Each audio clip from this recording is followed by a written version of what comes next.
Donc, nous reprenons notre réflexion de cette journée sur le thème Redécouvrir les prophètes bibliques, voix anciennes, messages contemporains. Et nous allons approfondir tout cela en écoutant Jacques Nussbaumer. Alors, Jacques est professeur de théologie systématique à la FLTE. On a parlé pas mal de cette thématique ce matin. Et son sujet est le suivant. Que vous êtes stupide. C'est pas moi, c'est une citation, hein. L'interprétation théologique au secours de notre lenteur à croire les prophètes. Eh bien, pour ce matin, je vous le rappelle, pour le temps de questions, vous avez le QR code qui est à l'intérieur du flyer, hein. Pour ceux qui ne le saviez pas, il faut ouvrir carrément et c'est sur le côté. Vous pouvez scanner le QR code, donc c'est avec votre appareil photo, hein. Vous mettez comme ça, il y a un petit lien qui s'affiche et puis vous pouvez remplir le questionnaire et vous mettez toutes vos questions. Voilà, donc je te laisse la parole, Jacques. Merci. Bonjour à ceux que je n'ai pas encore eu l'occasion de saluer, aujourd'hui.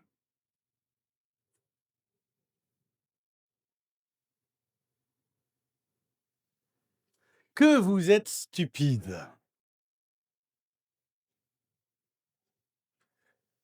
Je suppose qu'avec ce titre que, j'ai proposé, je me suis fait plein de nouveaux amis au sein de cette, noble audience, où d'aucuns auront peut-être pris ombrage de cette interpellation un peu rude.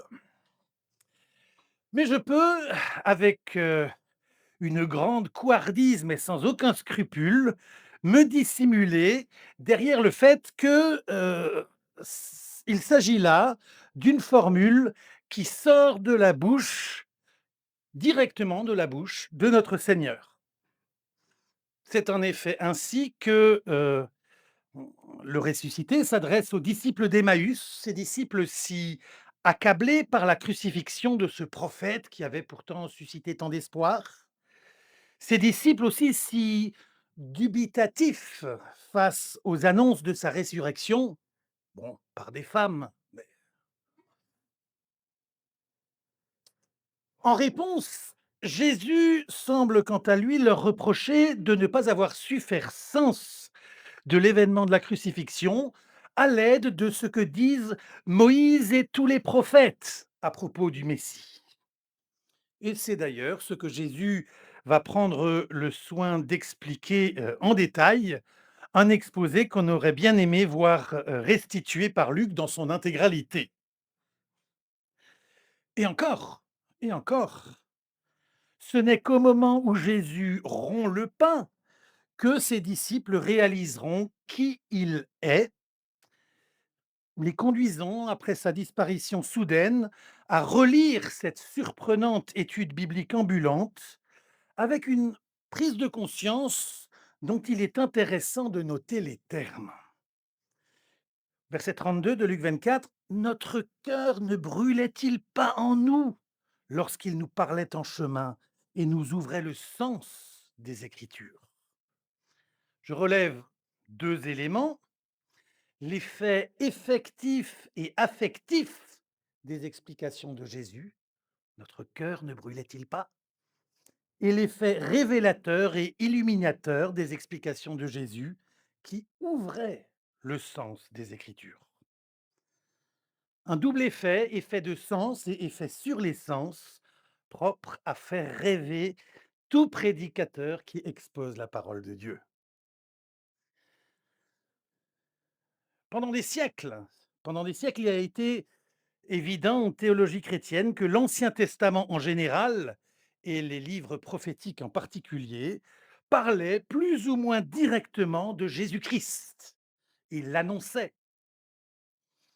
Dans le contexte contemporain, il est à l'inverse souvent nécessaire de démontrer que la prophétie biblique annonce vraiment Jésus-Christ. Il me faudra dire, dans un premier temps, quelques mots sur cette évolution. Le pain de l'Écriture aurait-il été rompu au point d'en faire vraiment disparaître Jésus? Ensuite, la commande qui m'a été faite consiste à proposer un regard de systématicien, de dogmaticien sur la lecture des livres prophétiques.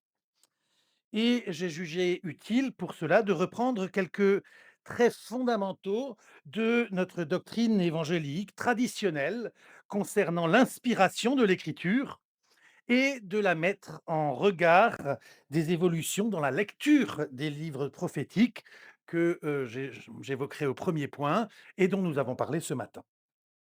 Cela permettra de poser les conditions pour retrouver un cœur brûlant à l'écoute de la parole divine.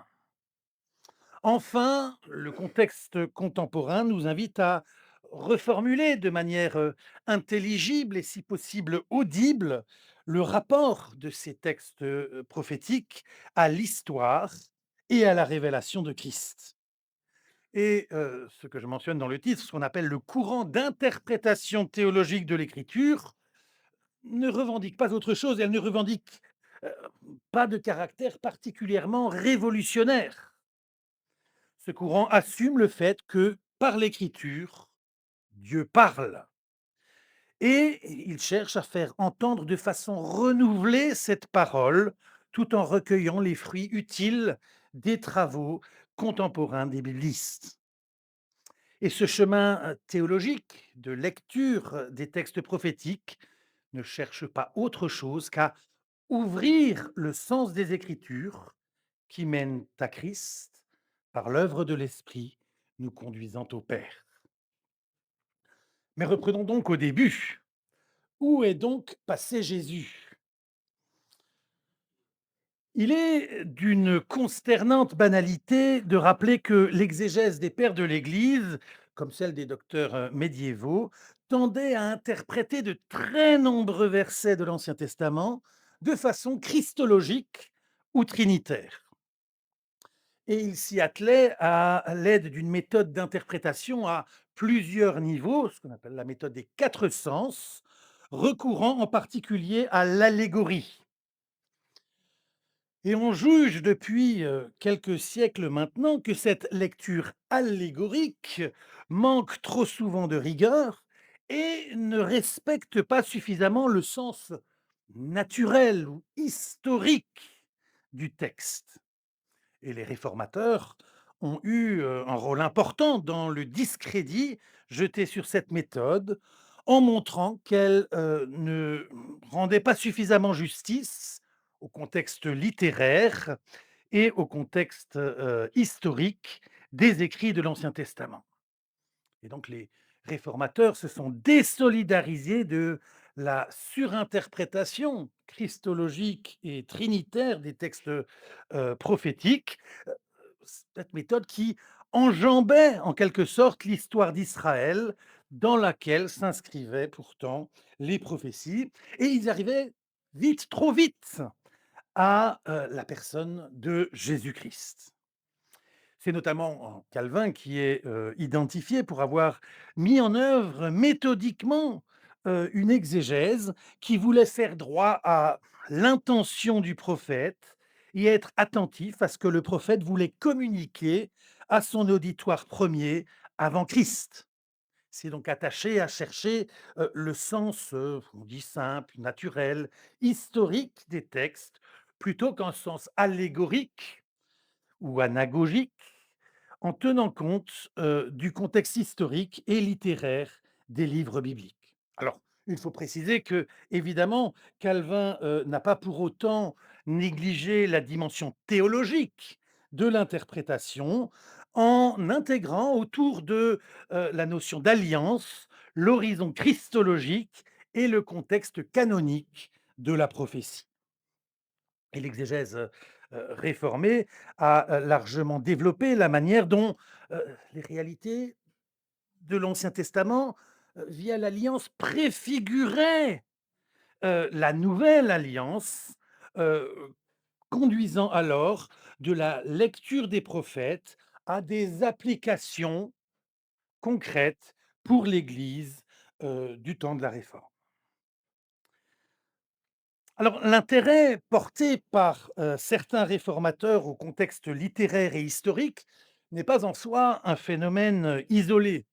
Cela s'intègre à l'humanisme du XVIe siècle, contribuant à ouvrir la voie qui conduira à la seconde modernité, une période où se développera la critique historique et où une grande partie de la critique biblique s'affranchira de l'horizon christologique et du cadre canonique.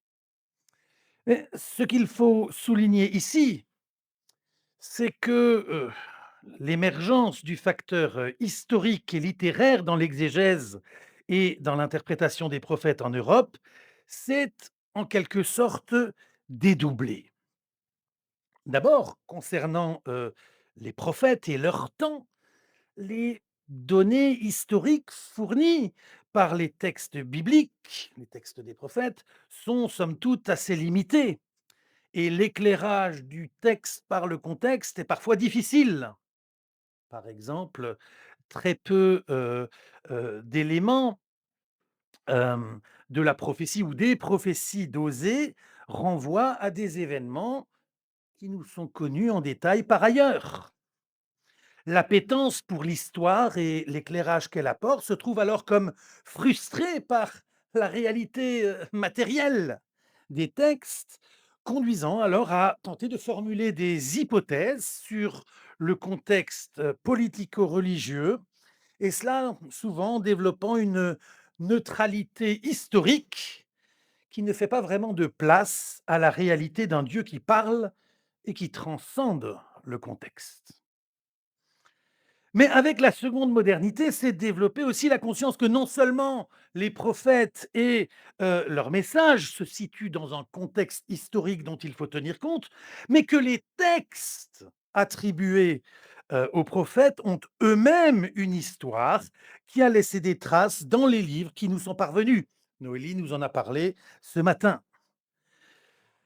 Mais dans de nombreux travaux historiques et exégétiques, ce mouvement était de nouveau mis en lien quasi exclusif avec les contingences politiques et religieuses, s'interrogeant plus sur la compréhension de Dieu propre à l'époque qu'au Dieu qui était censé parler dans cette époque.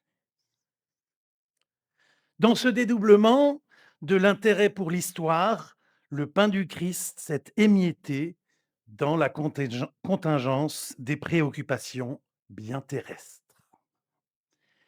Et c'est une des raisons pour lesquelles l'exégèse traditionnelle, conservatrice, est souvent suspicieuse quant à l'identification des traces d'évolution du texte.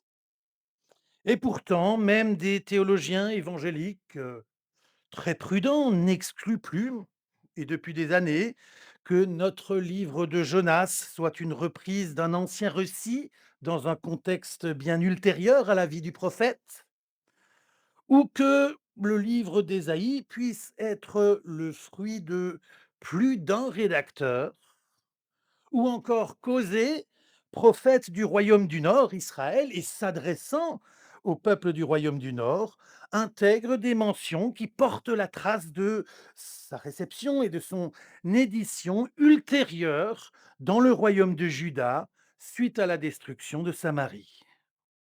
La critique textuelle a montré des éléments mettant en lumière dans les manuscrits de Qumran ou dans la Septante des modifications marginales mais réelles et significatives par rapport au texte hébreu qui mettent en lumière un phénomène d'interprétation et même d'actualisation de la prophétie, euh, comme si le langage mobilisé pour un auditoire immédiat euh, devenait comme une figure pour donner ce message à d'autres auditoires. Mais alors, comment Christ pourrait bien être retrouvé dans ce mouvement historique du texte? La convocation scientifique de l'histoire et de la philologie ayant souvent éclipsé la voix de Dieu, le théologien évangélique doit interroger sa conception de l'inspiration divine des textes. Ils nous sont donnés dans l'histoire, mais comment comprendre l'inspiration à partir des livres prophétiques eux-mêmes, tels qu'ils se donnent, avec leurs aspérités et non pas à partir d'un a priori, que celui-ci soit critique ou conservateur. L'inspiration de toute l'Écriture, vous le savez, est un article de foi on ne peut plus classique de nos confessions de foi évangéliques. Alors je rappelle d'abord que dans sa compréhension traditionnelle, l'inspiration, au sens théologique, hein, ne désigne pas d'abord un état psychique particulier qui toucherait les auteurs sacrés au moment de la rédaction. Et elle n'implique pas une modalité unique et particulière de production des textes. Les livres prophétiques ne sont pas plus inspirés que les livres de sagesse ou le Pentateuque. L'inspiration, ou théopneustie, selon le terme grec de Timothée 3,16, l'inspiration est d'abord un attribut permanent du texte biblique lui-même, la qualité d'être soufflé de Dieu avant de désigner un état plus temporaire d'un auteur.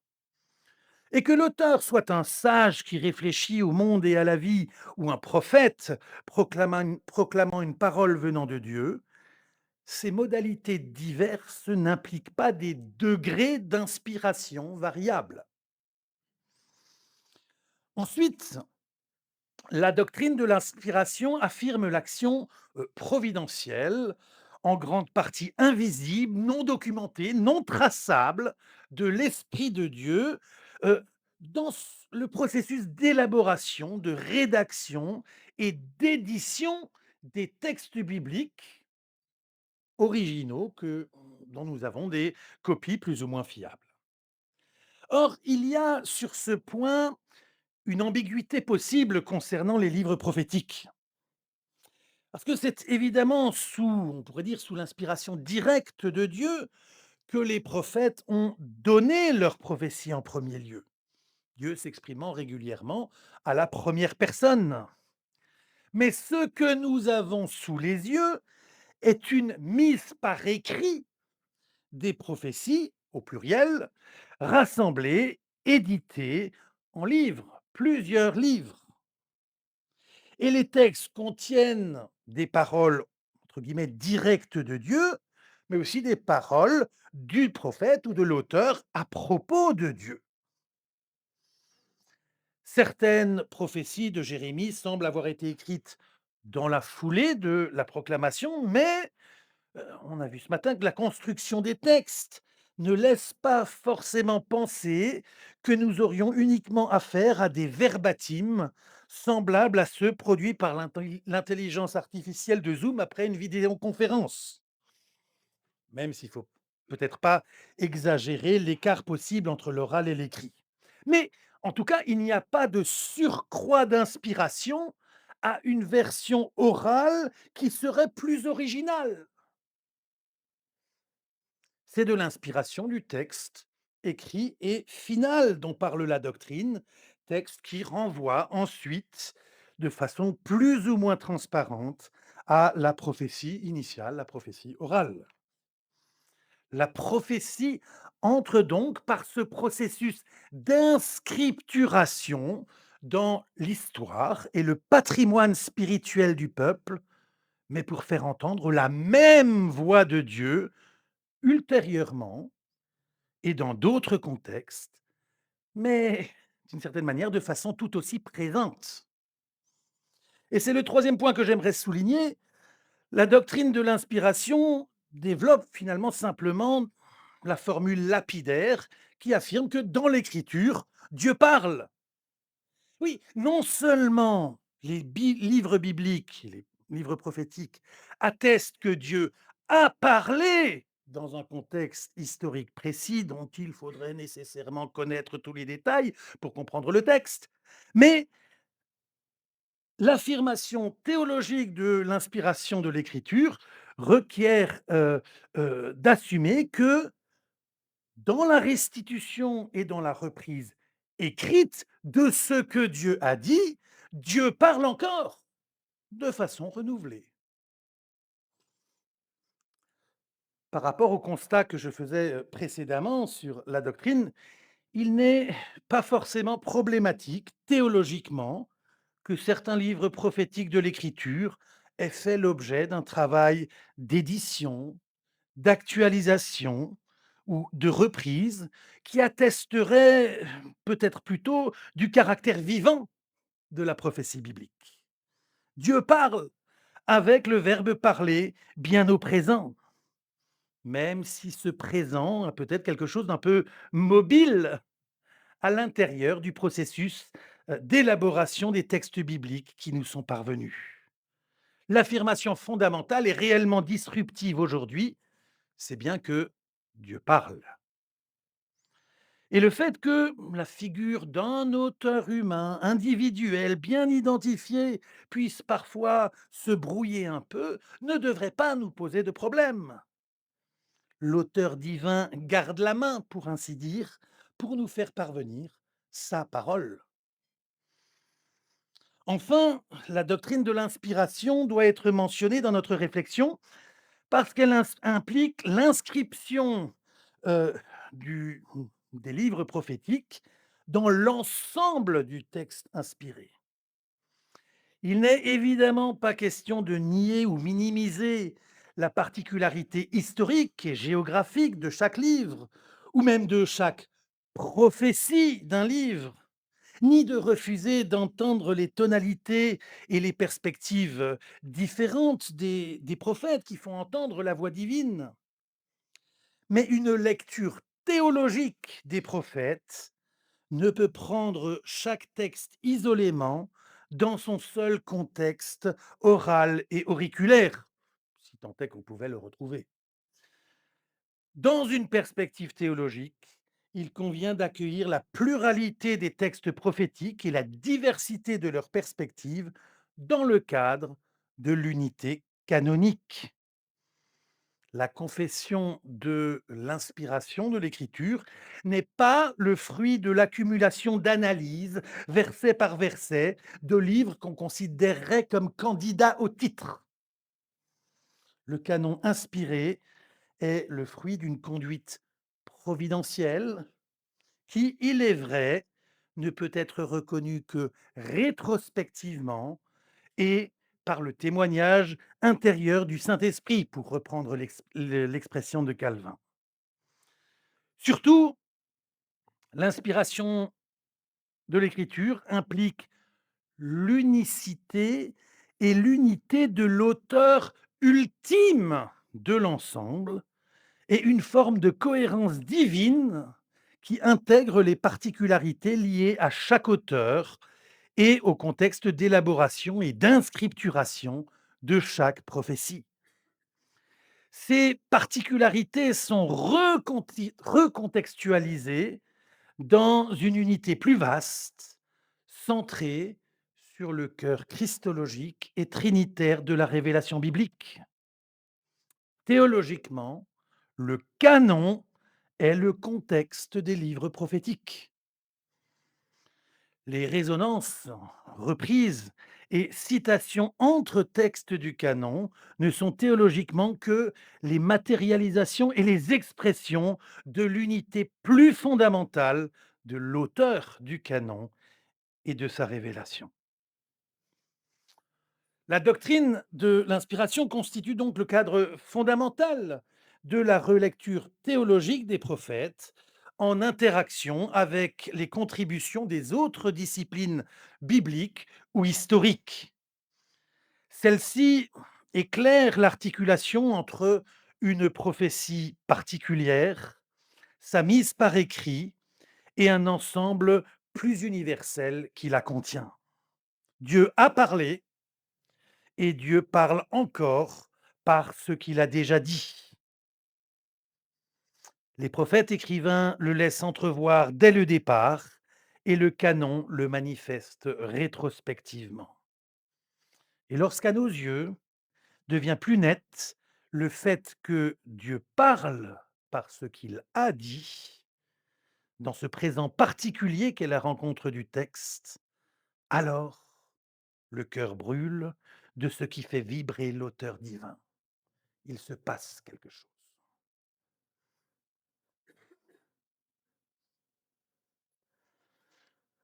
La mise en écho de la doctrine de l'inspiration et de la conscience de la fabrique du texte dans l'histoire nous invite donc, concernant les livres prophétiques, à considérer quelque chose qui déborde une addition de prophéties individuelles mais isolées, qu'il faudrait surtout réorganiser dans leur ordre chronologique, ce qu'on trouve parfois dans certains manuels. Le phénomène prophétique se développe et se déploie dans des livres prophétiques en ce qu'on pourrait appeler un processus prophétique, une dynamique prophétique proprement biblique qui se prolonge dans le temps, réactualise des éléments du passé et inscrit la prophétie dans une épaisseur temporelle proprement théologique et dont il faut véritablement prendre la mesure. Ce n'est pas que si l'on pouvait mettre tous les livres prophétiques dans l'ordre strictement chronologique, apparaîtrait alors par la seule histoire une ligne de progrès continue et sans rupture. Vu à partir des livres prophétiques, c'est plutôt que dans l'histoire chaotique d'Israël et de Juda, dont nous n'avons que des morceaux d'époques différentes, le même Yahvé se révèle le maître souverain qui, par ses promesses, donne un horizon qui n'est discernable que dans l'ensemble de son œuvre. C'est toujours la même voix qui parle ultimement. Et c'est seulement ainsi que, théologiquement, on peut affirmer que l'histoire de Dieu s'offre comme un ensemble providentiellement ordonné. J'ai été progressivement rendu attentif, et je l'ai transmis à mes étudiants, au fait que la manière schématique dont on se représentait l'histoire en modernité et l'histoire du salut empêchait de saisir cette épaisseur temporelle de la révélation. Le philosophe chrétien J.K. Smith rappelle que la première frise chronologique dont nous avons connaissance date de 1765, marquant l'avènement d'un rapport très moderne, un peu mécanique, à la temporalité. Un rapport qui se retrouve dans l'exégèse contemporaine, qu'elle soit conservatrice ou critique. Or, la compréhension théologique des livres prophétiques ne peut pas provenir d'un aplatissement des textes sur une frise chronologique, parce que les prophéties sont données dans des moments ou des périodes qui ne sont pas simplement en continuité de succession. La prophétie n'est pas une histoire du futur déjà écrite mais un peu codée. Ces moments ou périodes sont caractérisés théologiquement par ce que Dieu y dit et par ce que Dieu y fait, dont la portée est bien plus vaste.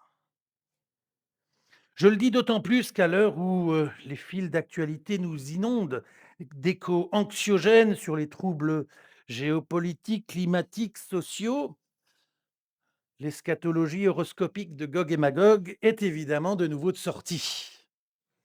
Bref, il me semble qu'en théologie, en tout cas, les ravages d'une conception trop moderne de l'histoire ne peuvent être surmontés qu'en osant quitter, au moins en partie, les rivages de l'historiographie moderne qui en est le fruit.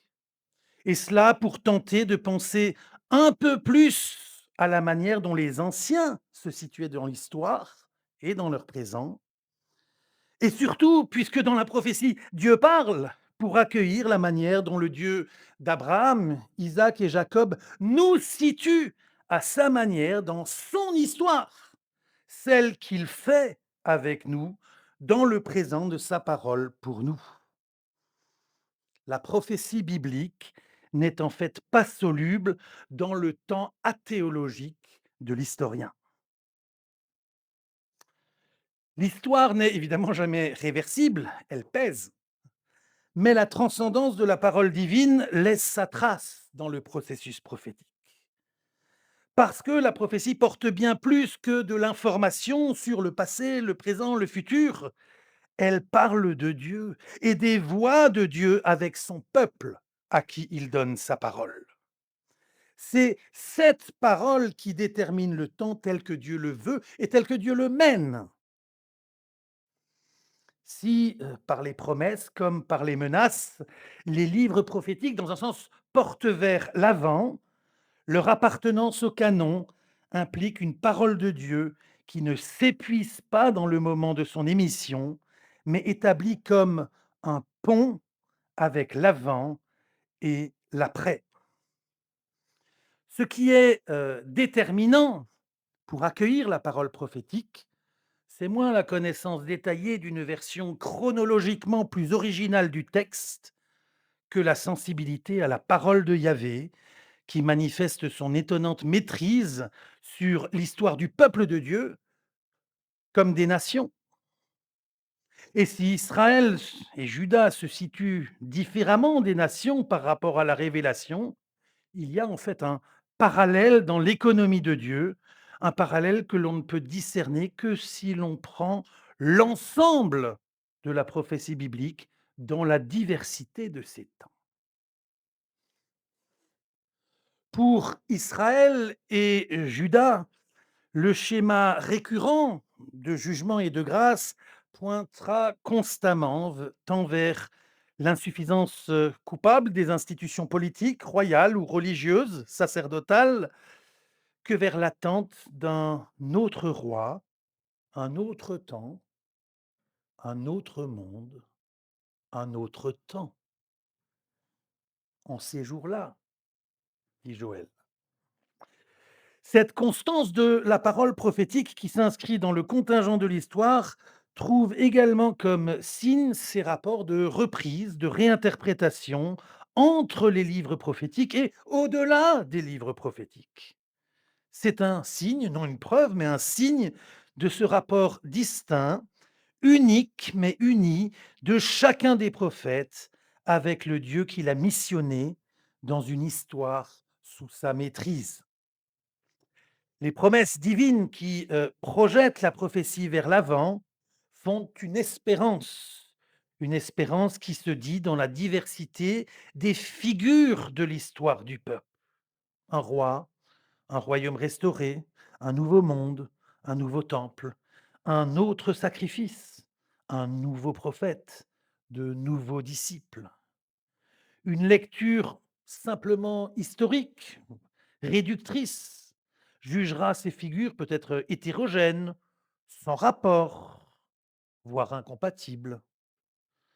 Sous l'angle de la promesse divine, ces figures peuvent se lire et se dire dans leur convergence. L'interprétation, la lecture théologique des livres prophétiques se doit de lire le long du texte, pour reprendre l'expression de Kevin Van Hooser, c'est-à-dire elle se doit de passer de ce que le texte dit à ce que le texte veut montrer dans l'histoire telle que Dieu la maîtrise. Dieu parle. Ces figures ne nous sont pas données comme les pièces d'un puzzle à reconstituer, mais plutôt comme les tessons de céramique d'une mosaïque qui dévoile seulement après coup l'ultime et unique référent de toutes ces figures, c'est-à-dire la figure de Christ. Et le sens des Écritures s'ouvre. Les auteurs du Nouveau Testament n'ont pas simplement projeté les figures de l'Ancien Testament sur le Christ. Ils ont plutôt découvert et discerné dans les livres prophétiques les signes de la grâce toujours plus grande manifestée en Christ dans la puissance de l'Esprit. Et dans la perspective canonique, l'interprétation théologique de l'Écriture présente forcément une orientation vers Christ comme son accomplissement ultime. Un accomplissement, d'une certaine manière, toujours en cours de manifestation dans la nouvelle alliance, en Christ, qui est l'eschatos et le télos, hein, la fin et le dernier, ce Christ que nous attendons. Mais Christ est annoncé dans l'Ancien Testament bien plus à la manière de la figuration qu'à la manière d'une prédiction. La Bible, ce n'est pas l'horoscope.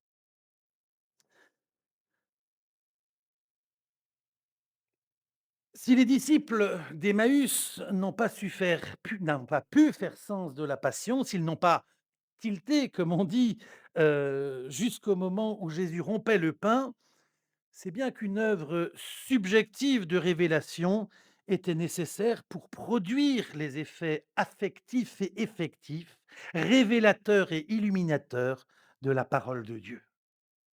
Et si Jésus a effectivement disparu de la tablée, c'est aussi parce qu'il pouvait dorénavant être présent autrement, on pourrait dire par la vue de la foi, qui discerne sa présence par l'Esprit dans la vie du croyant, comme dans la parole qui témoigne du Christ.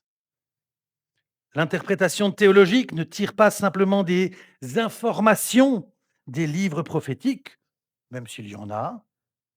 Elle ne tire pas non plus seulement des leçons morales pour savoir ce que le croyant fait ou ne fait pas, même s'il y en a.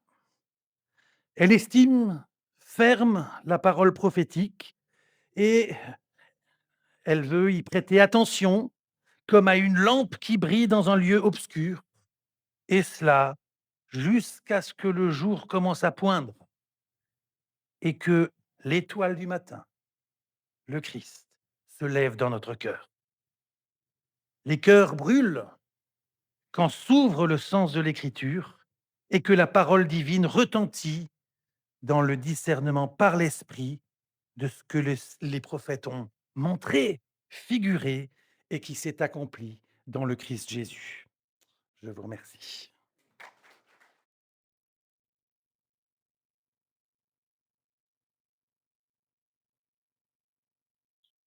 Merci à Jacques pour cette intervention.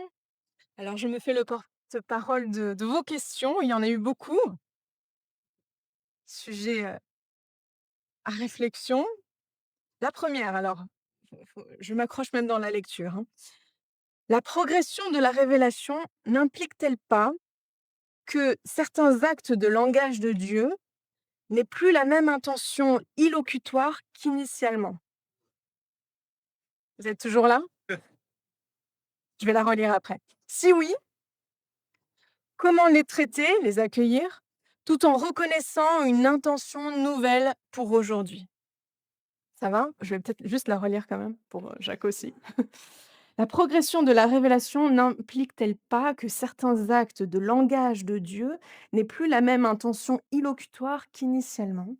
Si oui, comment les traiter, les accueillir, tout en reconnaissant une intention nouvelle pour aujourd'hui? Alors, c'est vrai qu'il y a un élément dans cette question difficile qui peut faciliter les choses, c'est quand on en connaît l'auteur. Il se trouve que je le connais. Hem, hem, la question, de l'intention illocutoire, il me semble que, il y a un phénomène, je vais prendre une image, c'est une simple analogie, qui serait celle des poupées russes. C'est-à-dire, on peut le prendre au niveau, entre guillemets, «micro», celle d'une prophétie en particulier, pour laquelle souvent on a peu de contexte, hein. Sauf qu'elle s'exprime elle s'exprime et se situe dans une structure plus large, peut-être une partie de livre, ensuite dans un livre, dans le corpus prophétique et dans le canon. Et il me semble que la question, elle est alors que l'intention illocutoire change radicalement me paraît très problématique, un problème de cohérence de la pensée divine.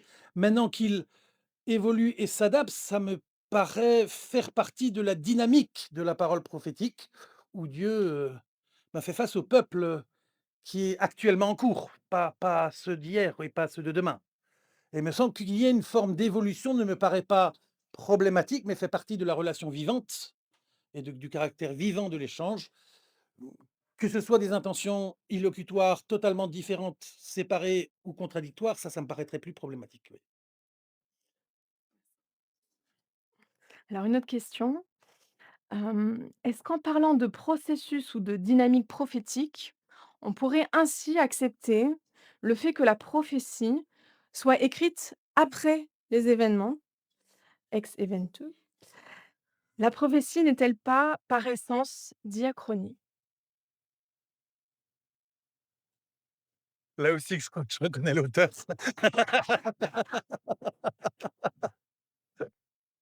Hem, non, je pense que justement, en tout cas, la doctrine de l'inspiration telle qu'on la confesse traditionnellement, en théologie évangélique, elle exclut l'ex eventu, pur et simple, qui est quelque chose un peu de l'ordre du d'un attrape-nigo, hein. On fait semblant de dire au futur ce qu'on sait déjà passé. Bon, c'est marrant. Ce alors, outre le fait que la prophétie n'est pas que et heu, peut-être pas premièrement, justement une annonce du futur, mais un dévoilement de la parole de Dieu, ça il faut le dire d'abord. Hem, heu, je ne crois pas que, l'ex eventu soit envisageable. Ce qui ne veut pas dire que le processus de relecture qu'il puisse y avoir ne va pas peut-être, on pourrait dire, forcer les traits sur ce que l'auteur avait déjà, ou le prophète avait déjà, pressenti, prévu, prédit d'une certaine manière. Alors, il y a quelques cas peut-être, mais je ne vais pas entrer, en débat en la matière. Il y a des questions qui se posent, entre autres sur des prophéties de type, apocalyptique, savoir s'il n'y a pas, que certains appelleraient de l'ex eventu, mais qui est une convention littéraire. C'est-à-dire que personne n'est dupe. Et que, on sait très bien que c'est un commentaire théologique sur ce qui s'est passé, mais dont la convention littéraire consisterait à le mettre au futur. Voilà, moi je ne suis pas spécialiste de ce sujet. Si vous voulez plus de précisions, vous allez embêter Anthony Perrault, évidemment.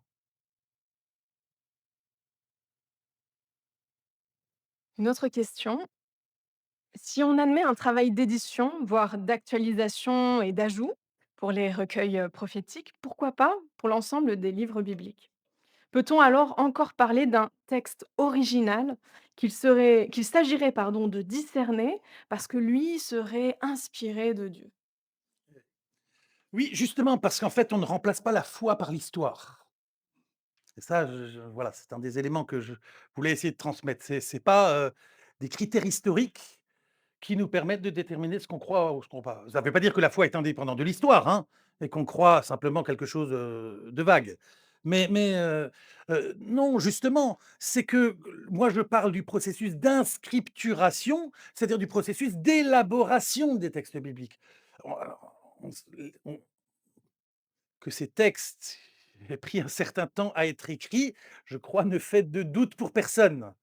La question, c'est quelles sont les modifications qu'on envisage durant tout ce temps d'inscripturation, jusqu'au moment où justement ils sont reconnus comme canoniques et d'une certaine manière figés.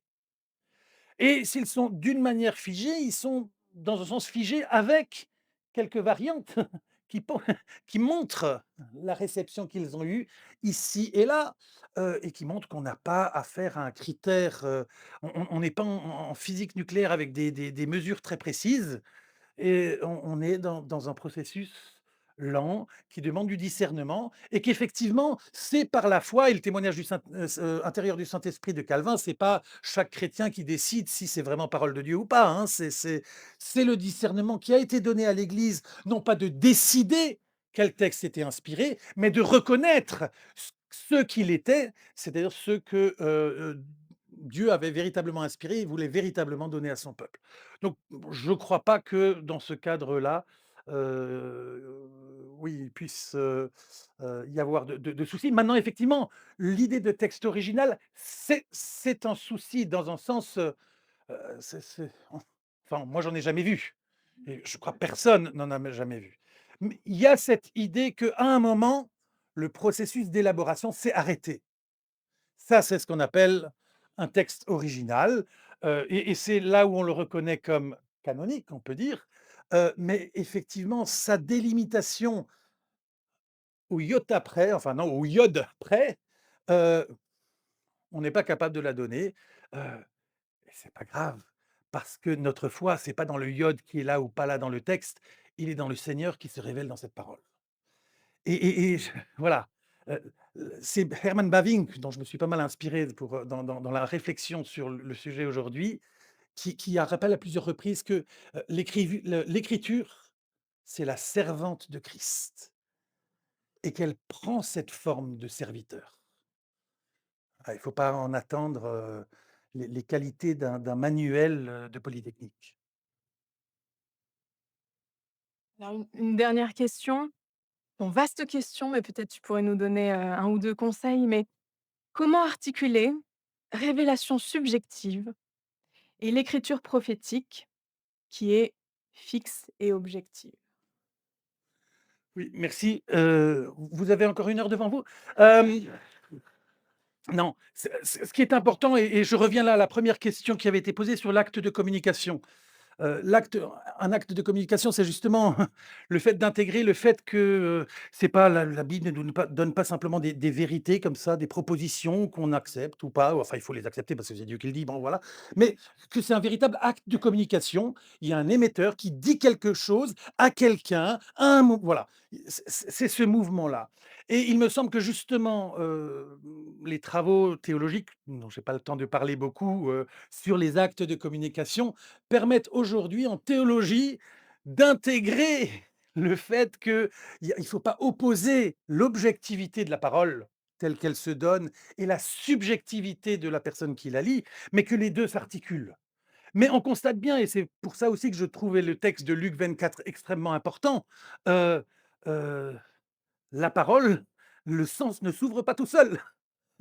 Notre condition d'hommes, déchus qui avons besoin de, l'esprit montre que, il y a besoin d'aide et donc que cet acte de communication, c'est un acte personnel. C'est pas simplement une objectivité impersonnelle. La Bible est claire, tu lis, tu comprends, tu appliques. Non, ça de nouveau, c'est votre manuel de physique, c'est pas la Bible.